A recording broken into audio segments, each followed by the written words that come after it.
Bonjour à tous. Pendant ma première aventure à Paldea, je me suis demandé ce que ça ferait de faire toute l'aventure avec uniquement des Pokémon de la première génération. Voici les règles que je me suis imposées tout au long de cette aventure. J'ai le droit de capturer uniquement des Pokémon de la 1G. Les raids de Terra Crystal sont autorisés uniquement si le Pokémon en question est de la 1G. Interdiction de capturer 2 fois le même Pokémon. Les formes de Paldea sont autorisées. Les évolutions ou sous-évolutions n'apparaissant pas dans la 1G ne sont pas autorisées. Maintenant que les règles ont été définies, nous allons voir s'il est possible de terminer Pokémon Écarlate en tant que dresseur de la première génération. C'est parti. On commence notre aventure dans notre maison. En descendant voir notre mère, nous faisons rapidement connaissance avec Monsieur Clavel, le proviseur de mon école qui débarque au calme chez moi. Après une discussion privée avec ma mère, le proviseur nous sort 3 monstres, un crocodile teubé, un chat avec un problème de couleur et un canard avec la coiffure de Justin Bieber. On fonce chez notre voisine qui est à peine riche et on rencontre Menzi qui a comme palmarès d'être délégué des élèves, mais pas juste de la classe, non, de l'académie tout entière quand même, et également de s'être élevée au rang maître, c'est-à-dire qu'elle a vaincu la ligue. Ce qui fait d'elle la meilleure rivale de tous les temps. Point. Je fais le choix de prendre Chochodile, le starter de type feu, et forcément, à l'instar de Régis dans rouge et bleu, et qu'elle connaît cet des types, Menzi prend pousse à chat, de type plante. Je redire ce que j'ai dit, Menzi, pire rival de tous les temps. Mais non, mais t'as pas compris, elle essaie juste de devenir plus forte, donc elle se met un handicap, c'est tout. Je vais rien dire pour l'instant, attends de voir la suite. Bon, vous vous en doutez, le choix du starter n'a que peu d'importance à ce stade du jeu. Après avoir passé le tutoriel de capture, on fonce retrouver Coraidon pour aller dans la grotte Malos. Pourquoi est-ce que je le précise? Parce qu'on y trouve le tout premier Pokémon de notre équipe, un Topiqueur. Bienvenue à René et Chochodile dans le PC. On sort de la grotte, on monte au niveau 5, et on se dirige vers le phare où on rencontre Pepper, le mec le plus salé du jeu. Après avoir battu sa team à grands coups de jet de sable et de griffes, on part en direction de Plateau Réal, sur le chemin en capture Daffy Duck, et après un petit détour, on renforce notre équipe avec Gasper et Mesmer. Aussitôt arrivé, et parce que cette ville est aussi utile qu'un hérisson dans une usine à capote, on se dirige vers Messadedo en faisant bien attention de combattre chaque dresseur que l'on peut trouver sur notre chemin. Devant les portes de la ville, Menzi vient nous faire un speech sur la puissance de la terracrystallisation. Bon, tout ça pour spammer éclair sur René qui est type sol. Quand je disais que le jeu allait me donner raison, bon, il y a toujours de l'espoir, hein. Il y en a qui ont fait ça et qui sont devenus meilleurs dresseurs du monde, n'est-ce pas Sacha? Enfin, bref. Un peu plus loin, on croise une fille en train de se faire harceler par 2 autres étudiants. Alors que j'écrase sans problème le premier, Menzi arrive et grâce au pouvoir du piston, me donne le pouvoir de terracrystalliser mes Pokémon. Bien évidemment, je l'utilise sur le deuxième en transformant Daffy Duck en fontaine. Super transformation. Une fois cette affaire réglée, je récupère les 3 quêtes principales et après une ellipse de 3 mois, on quitte l'académie et on part à l'aventure. À partir d'ici, plusieurs chemins s'offrent à moi, mais j'ai décidé de faire le tour des arènes, de la Team Star et des dominants dans l'ordre des niveaux. Et donc, mon premier objectif serait l'arène de type insecte à l'ouest, mais je décide de partir à l'est pour aller récupérer un membre essentiel de notre équipe. Sur le chemin, encore une fois, j'affronte le plus de dresseurs possible. D'ailleurs, à partir de maintenant, dites-vous que je vais faire ça pour chaque zone du jeu. Je croise un rondoudou terracrystallisé, mais quand j'essaie de l'attraper, il a décidé de fusionner avec la roche, et, bien évidemment, pour continuer dans le cercle de la loose, juste après j'affronte Titien avec son rondoudou et son cabriolette de merde niveau 17 qui me défonce. Bon, retour au centre Pokémon, on esquive Titien et on fonce attraper Caninou grâce à Daffy Duck. Et sur le retour, on récupère également le rondoudou, Terra O. Bon, c'est pas top. Tout comme son surnom d'ailleurs, Bouboule. Non, parce que regardez, c'est une boule. On se téléporte à Messadedo et direction Sevaro. Après le blabla de Menzi, je fais l'épreuve de l'arène, et une fois celle-ci passée, je me représente en mettant en place une stratégie pour l'arène. Vous l'avez? Bon, vous vous en doutez, Caninou, forme chandelier, a roulé sur l'arène. Badge en main, je me retéléporte au centre Pokémon de tout à l'heure. Je prends ma revanche sur Titien, et je me présente devant Cat & Crabs avec Daffy Duck qui le one-shot avec Vibraqua. Vexé, il s'enfuit 2 mètres plus loin pour manger un pâté de crabe boosté aux hormones. Mais malgré ça, il se refait retourner par notre canard préféré.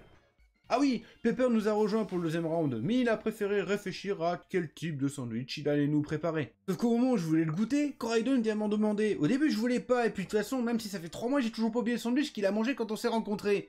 Bon, hélas, le jeu me fait comprendre que si je veux avancer, je dois lui en donner. Bon, ok, mais juste un croc. Hey, mais, mon sandwich! Bon, j'ai perdu mon sandwich, mais Coraidon a pris une nouvelle capacité. J'espère que ça valait le coup. Coraidon a appris à sprinter. Mon sandwich! Pour passer mes nerfs, je me rends à Quencia pour me faire la reine de type plante. Ah, Quencia. Cette ville connue pour son adoration pour Bitantron. Et son moulin ultra... fluide. Bref, encore une fois, on doit affronter le blabla de Menzi, mais hélas, toujours pas de combat. Après avoir passé l'épreuve pour récolter les Héliatrons, qui est selon moi la meilleure épreuve de tout le jeu, on utilise la même stratégie que pour l'arène de type insecte. Désolé Colza, je t'apprécie, mais là j'ai pas le temps. Calmé suite à ma victoire, je peux même pas la savourer que je me fais direct accoster par le prof de Beaux-Arts, qui est obligé de venir me supplier pour que je vienne à ses cours. Après avoir ignoré sa demande, je fais un petit tour autour de Quencia. Quoi, vous pensiez vraiment que j'allais y aller? Qui me permet de capturer un Mimitos et un Tauros de Paldea, que je décide d'inclure dans l'équipe à la place de Mesmer et Gasper. Notre équipe renforcée, on se téléporte à Sevaro. Prochain objectif, le dominant vaste ciel. Au passage, on croise Babouche, le férocinge, qui va directement au PC. On sait jamais. On a Fernando, le Tauros de Paldea, mais il pourrait nous servir plus tard dans l'aventure. Sur le côté de la montagne, où se trouve le dominant, je vois un Voltaïde terra cristallisé. Je fonce dessus en me disant qu'il serait parfait pour l'occasion. Bon, ce qui n'était pas prévu, c'est qu'il serait niveau 50 et que mes Pokémon ne sont que niveau 20. Après que René se soit fait atomiser, j'arrive enfin à fuir cette engeance du démon. Du coup, je me retrouve à devoir combattre le dominant sans Pokémon de type roche ou électrique. Mais bon, ça devrait bien se passer. Après avoir fait une nouvelle fois du slalom entre des rochers, j'arrive face à la cigogne et j'engage le combat directement avec Daffy Duck. Sauf que cette cigogne de malheur nous balance des pierres à la gueule et Daffy Duck ainsi que Bouboule tombent ensevelis sous la roche. C'est alors que Mousse fait son entrée. Il parvient dans un premier temps à l'empoisonner et ensuite le rendre confus. Et parce que Arceus est avec nous, le dominant n'est pas parvenu à nous toucher et succombe sous ses coups et le poison.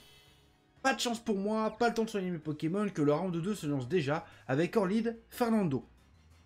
De type combat. Ah, c'est un type vol. Mais visiblement, Fernando avait décidé qu'il ne finirait pas en steak et réussit à se faire à lui tout seul ce piaf, et même une attaque cruelle super efficace ne l'arrêtera pas. Ainsi vaincu le deuxième dominant, Coraidon apprend à nager en mangeant un sandwich. Un sandwich?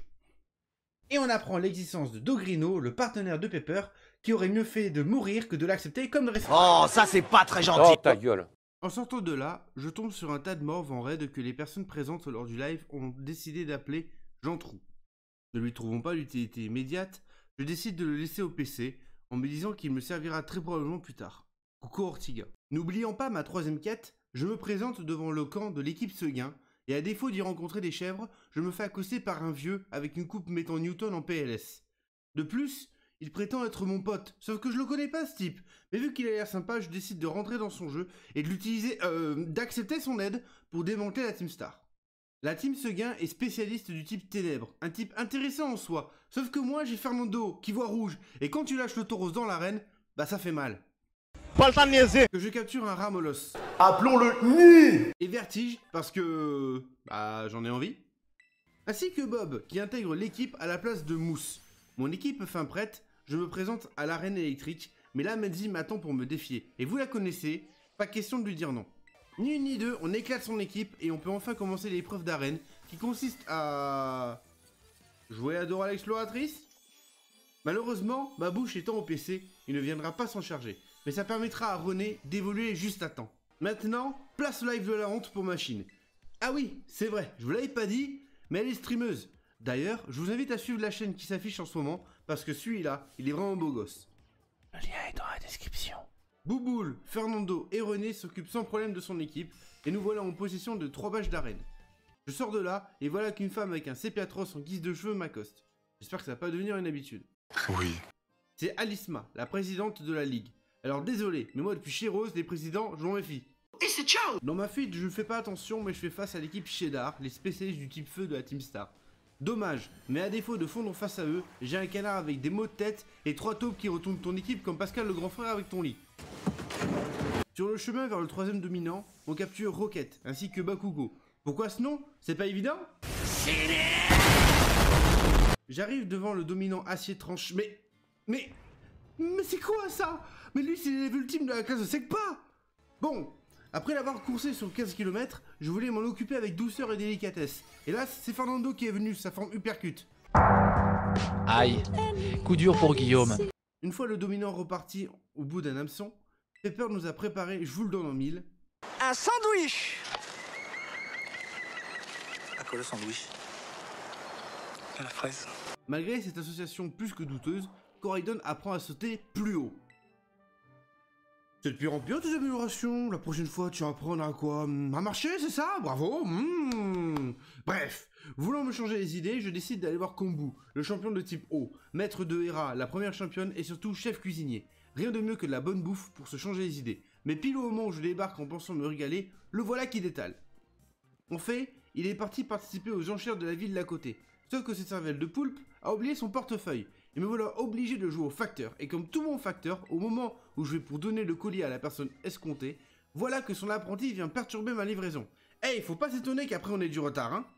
Fort heureusement, dans notre équipe, on a Bob, qui fait de ses poissons des bonnes petites fritures, dont je me délecte avec plaisir. Portefeuille en main, Kombu me file 50 000 Poké-dollars. Non pas pour me remercier de lui avoir reporté son argent, mais pour que je participe aux enchères pour lui. Mais ça servait à quoi que tu viennes alors? Le bon côté des choses, c'est qu'une fois les enchères terminées, il me reste 5000 Poké-dollars que je garde pour moi. Et en prime, je vais enfin pouvoir l'affronter. Mais juste avant le combat, je décide qu'il est temps pour Bob de passer au niveau supérieur et de le faire évoluer. Décidément, dans notre équipe, on aime bien les choses qui vont par trois. Magnéton, Trio Piqueur, les 3 cheveux de Daffy Duck, les 3 zones belges de Caninou, ainsi que les 3 queues de Fernando.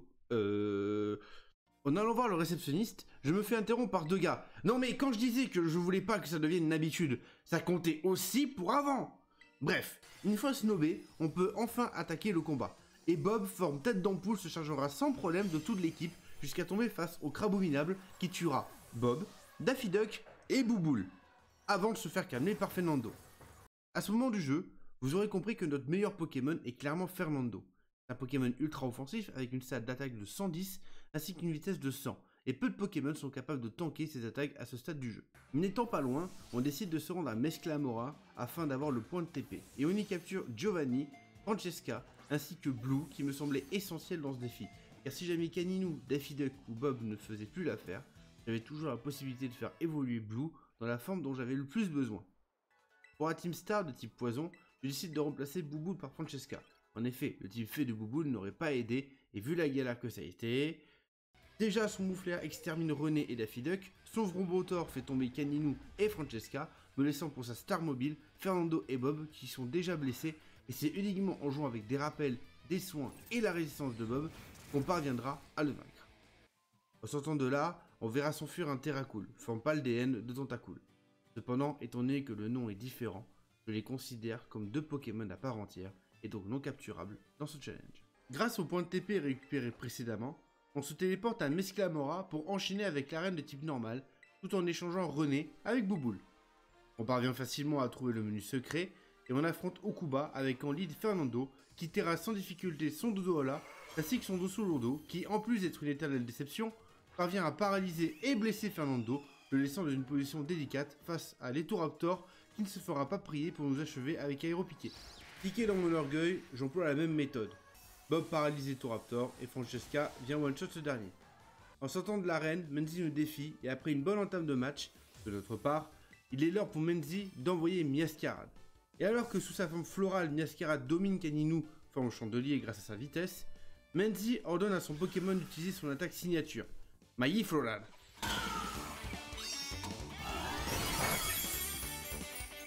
Qui aura pour effet de tuer un par un chacun des membres de mon équipe.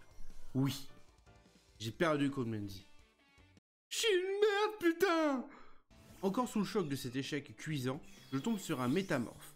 Je le capture immédiatement et l'entraîne afin que la prochaine fois qu'on croise Menzi, il se transforme en Miascarade et rend à Menzi la monnaie de sa pièce. Mais la meilleure nouvelle, Et que Daffy Duck ne laissera pas non plus cet affront impuni et évolue en Aquaquack. Plus loin, on croisera un Pikachu, que l'on renommera Rest in Peace. Merci Sacha, t'étais le pire des meilleurs, mais surtout le meilleur. Et après une course effrénée, c'est au tour de Rebecca, le Levénard, d'aller faire un tour dans le PC. Après 1 heure d'entraînement intensif pour faire devenir Morvus une vraie machine à tuer, je fais une rencontre qui va faire passer tout ce temps d'entraînement pour du temps perdu. En effet, durant ce même entraînement, je tombe face à un insécateur que j'intègre à l'équipe sous le nom de X-Sizer. Oui, j'étais inspiré, à la place de Morvus. Avec X-Sizer et Caninou, on fait la première partie du concert de Laïm, la championne du Tic Spectre, mais pour la deuxième partie, ça se complique. Rapidement éliminés, c'est Daffy Duck et Bob qui vont se charger du reste à grands coups d'hydro et luminocanon. Cette fois encore, c'est le prof de Beaux-Arts qui vient me stalker, sauf qu'il me révèle que, en plus d'être prof, il fait partie du conseil 4. Merde, j'aurais peut-être dû aller en cours, moi. Alors que je suis dans les terres glacées de Frigao, mon guide du héros me dit qu'il est temps d'aller me faire le 4ème dominant, qui se trouve dans le désert. Paye ton choc thermique. Mais vu que si je m'en occupe pas, il risque vraiment de foutre la merde, j'y vais, et alors que je m'attendais à avoir un Pokémon connu, je vois un dauphin géant vénère avec des défenses qui vont vraiment faire du dégât s'il te fait une coloscopie avec. Heureusement, X-Sizer ne mange pas de ce pain-là, et on va valser par 2 fois Fort Ivoire grâce à sa forme ballon. Un instant sandwich et Coraidon qui apprend à planer plus tard. Oh! Ne restant plus que 2 arènes, il est temps d'en finir. Me dirigeant vers l'avant-dernière, je fais un petit détour vers où se trouvait le dominant Vaste Ciel, une engeance du démon mis à temps. Et vu que je ne suis absolument pas rancunier, je capture ce Voltalide, ses grands morts et le renomme.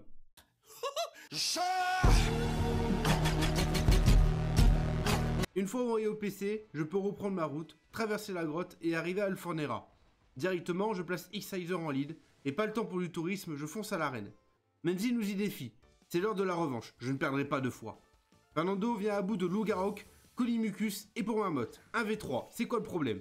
Pour Miascarade, c'est Caninou qui s'y colle. Prenez une attaque tranche qui le met dans le orange, Caninou riposte avec lance-flamme, qui met l'adversaire dans le même cas.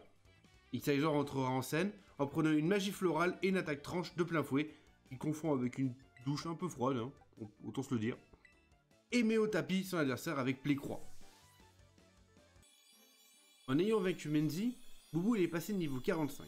Ainsi, je lui donne une pierre lune afin qu'il évolue en gros doudou. Ces réjouissances terminées, on peut faire ce que je considère être la pire épreuve d'arène. Le fitness émotion. Non mais sérieux, c'est quoi cette merde? Bon, le QT est terminé et les combats passés, on peut enfin s'attaquer à ce pourquoi nous sommes venus. Le badge. Et alors que je pensais que cette arène allait être une formalité grâce à X-Sizer, une erreur de ma part a fait qu'il est mort sur le garde-voir son 2ème Pokémon. Si bien que seuls Bob et Fernando seront encore en vie à la fin du combat. Encore! Comme d'habitude, on m'attend à la réception. Cette fois c'est Cayenne, un membre du Conseil 4 avec une petite fille qui est aussi du Conseil 4. Et après on ose me dire que c'est rare d'avoir des jeunes de mon âge avec autant de talent. Non mais vous l'avez vu elle a genre 7 ans. De ce fait, je connais 3 membres du Conseil 4. Mais hélas, aucune indication sur leur type. Mais pour l'instant, direction le Mont Napé, pour le dernier et 8ème badge. Celui du type glace. Et honnêtement, celui-là, j'y vais sereinement. Avec Fernando et Caninou, ça devrait le faire. Et puis le type glace, quoi. Et au final, 4-0, y a pas eu de débat. Maintenant, les denteurs des 8 badges, je décide que le mot est venu pour notre équipe d'avoir une apparence d'une vraie équipe. Et je décide de faire monter Caninou au niveau 45 et de lui donner une pierre feu afin qu'il devienne le Dogo légendaire. Arcana. J'en profite pour faire un point sur toute l'équipe et change quelques attaques, comme Voix enjôleuse pour Kalinri chez Bouboule, ou encore Hydroqueux pour Aquabrèche chez Daffy Duck. On finit donc le tour des arènes avec comme équipe Caninou niveau 45, Daffy Duck niveau 46, Bouboule niveau 48, Fernando niveau 45, X-Sizer niveau 46 et Bob niveau 48. Je vous jure que l'ordre n'est pas volontaire, je l'ai vu au moment où j'écris ce texte. Il ne me reste donc plus que 3 objectifs restants, 2 Team Star et un dominant. Par souci d'équité, on commence par l'équipe Rouge-Bas, spécialisée dans le type fée. Immédiatement, je repense à Jean Trou qui attend son heure, mais quand j'ai voulu le mettre dans l'équipe, je comptais utiliser des bonbons afin de le faire monter rapidement. Sauf que de par la règle concernant les raids, j'en avais presque pas. Du coup, Jean Trou est reparti au PC attendant toujours son heure de gloire. On se présente donc face à Team Star avec seulement 2 Pokémon et nos attaques de type acier super efficaces. Bouboule avec Gyroball, inutile, et Bob avec Luminocanon. Du coup, je vous le fais en rapide. Son Azumarill a été mis au courant par Bob, son Briochien s'est fait noyer par Daffy Duck, le gros doudou a eu droit à un massage de la part de Fernando, et pour le Vrombotor, ça sera une collab entre Bob, Bouboule et Caninou. Une fois le prince déchu, on trouve sans sushi le dernier dominant qui aura droit au même traitement que l'Azumarill du prince, mais comme un sushi avarié, le Nikirigon se rebelle, mais finit par tomber en grande partie grâce à Pepper et son Rongrigou. L'encas préparé par notre acolyte, donné avec plaisir à Coraidon, non parce que vu notre tête sur la photo, ça pue. Ce dernier apprend à escalader, et Dogrino, oui, vous savez le Pokémon de Pepper qui est malade, bah à force de manger de l'herbe... Mais oui, c'est ça. C'est pour ça qu'il guérissait plus à chaque fois et que l'autre il apprenait n'importe quoi. On est juste totalement défoncé. Mais c'est évident, tout s'explique. Une fois redescendu de notre trip, on vole jusqu'au centre Pokémon connu le plus proche du Roucaf, qui comme son nom l'indique, est la team spécialisée dans le type combat. Espérant finir rapidement, on trace jusqu'à l'entrée et après avoir vaincu les sbires, Nefli, la boss, nous recale. 3 fois. Suite à cette triple défaite, je décide de tourner dans la zone en combattant les quelques dresseurs présents, jusqu'à tomber face à un mini Draco que je renomme Spyro. Sauf que Spyro n'est pas un mini Draco comme les autres, il est niveau 51. Or, mini Draco évolue en Draco au niveau 30 et en Dracolos au niveau 55. De ce fait, remaniement de l'équipe et X-Izor laisse sa place à Spyro qui évoluera en Draco avant notre 4ème tentative qui sera la bonne, en grande partie grâce à Daffy Duck et des soins. Mais au final, voilà, les 8 champions, les 5 dominants et les 5 boss de la Team Star ont été vaincus. La prochaine étape est à mes yeux la plus haute marche, la Ligue. Bon, ok, c'est l'heure, très bien. On passe l'oral haut la main, mais c'est maintenant que ça se complique. Même si j'ai déjà fait une aventure à Paldea, je ne me souviens presque pas des équipes du Conseil 4. Je ne peux donc pas anticiper pour le livre. De plus, j'ai peut-être accessoirement oublié d'acheter quelques soins et surtout des rappels avant de rentrer. Bref, on commence donc par Cayenne, qui retourne mon équipe. Mais je parviens à triompher grâce à une charge Draco inespérée de Spyro, qui termine seul avec seulement 7 points de vie. Mon équipe soignée, je m'élance contre Poppy, que je passe, mais qui met au tapis Fernando et Canini. Cette victoire acquise est sublimée par l'évolution de notre dernier membre, Spyro, qui se métamorphose en un magnifique Dracolos. Voilà, enfin, notre équipe est au complet et ne bougera plus. Place au 3ème membre, et alors que je m'attendais à voir Asa, mon prof de beaux-arts, une silhouette familière se présente devant moi. C'est Okuba, qui est là pour demander ses RTT. Son équipe de type vol nous surprend quelquefois, mais rien de bien inquiétant pour notre équipe, avec seulement un mort de notre côté, à la personne de Bouboule. Après un peu d'humour, Asa se présente et s'annonce comme étant le dragon du Conseil 4. Les fées ont-elles une queue? J'en sais rien. Et moi, ce dont je suis sûr, c'est qu'elles font super mal au dragon. Bouboule, en lead. Malgré l'avantage de type, Bouboule finira par tomber, mais reviendra achever Glévodo grâce au sacrifice de Daffy Duck et de Fernando. On commence le combat contre Alisma avec Spyro qui se fait éclater par Cléopsitra, mais sera vengé par Caninou qui vaincra Serraclo et Chevron en prime. Bob électrifiera le Délestin, et Fernando envoie dans d'autres cieux Scalpereur et Fleur Éclat. Ainsi nous voici maîtres de la 9G avec une équipe de première génération. Mais ce n'est pas encore terminé, parce que nous ne sommes pas encore devenus LE maître de la région. Pour ça, il faut vaincre Menzi, qui d'après Alisma se serait retenu face à elle lors de son examen d'accession au rang maître. Mais avant ça, passage à l'académie où on retrouve Clove, qui nous révèle qu'il est en fait le proviseur.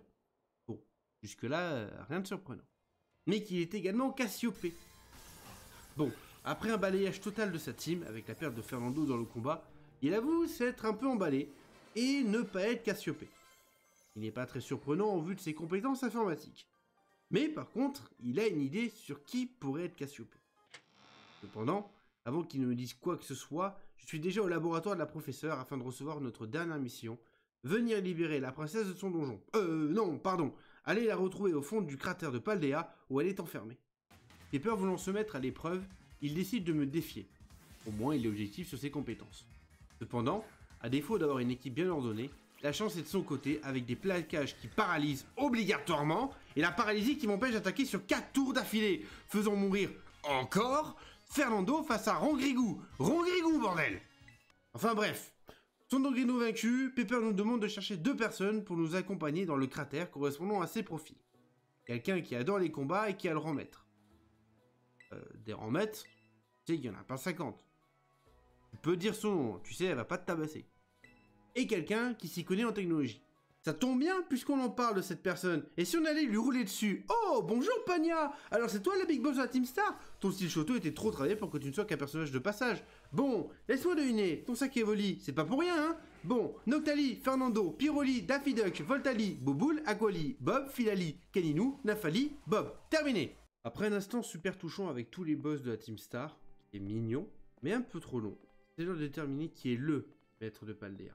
Et là, je respecte Menzi pour le lieu qu'elle a choisi. La place centrale de Mesaledo. Là où tout le monde pourra être témoin de qui est le plus fort de tous les maîtres de Paldea. On lead avec Fernando, one shot ou Garok, mais qui pose des pièges de rock avant. Le combat sera très serré, en partie à cause des pièges de rock qui affaiblissent mes Pokémon à chaque switch. Si bien que lorsque Fernando tombe face à 200 Lourdeau, il ne me reste plus que Kaninou niveau 58 et Midlife, mais une extrême vitesse achèvera son adversaire. On y est. Le dernier Pokémon de Menzi. Le pire et meilleur ennemi de Kaninou. Miascarade, niveau 66. Les deux Pokémon prennent leur forme élémentaire.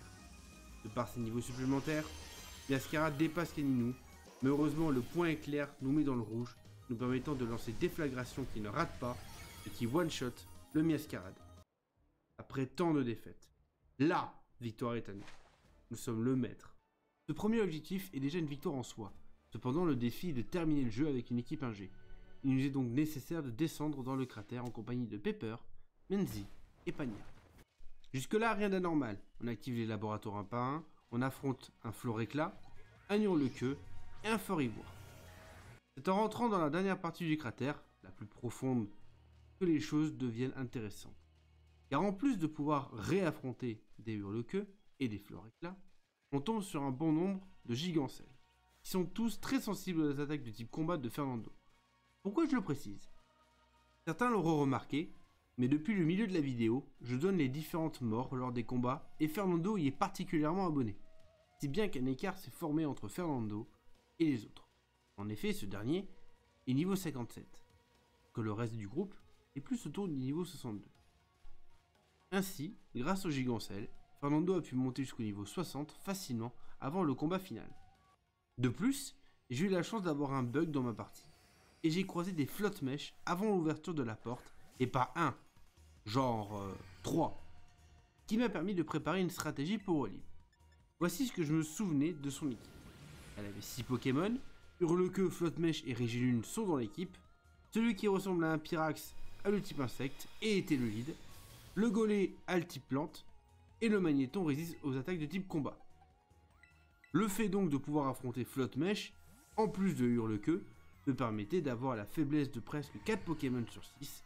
Ainsi, pour contrer le Pyrax et le Golé, je comptais sur Spyro, le Hurle-Queue sur Bob, Flotte-Mèche et Régilune sur Bouboule, laissant donc pour le Magnéton, Fernando, Kaninou et Daffy Duck.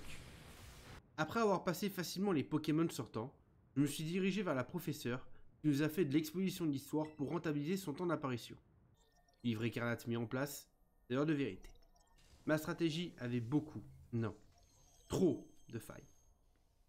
Premièrement, Spyro, son attaque de type vol a certes 110 de puissance, mais n'a que 75 de précision. Et il fallait qu'il réussisse à toucher direct à chaque fois, ce qui faisait presque une chance sur 2 de rater.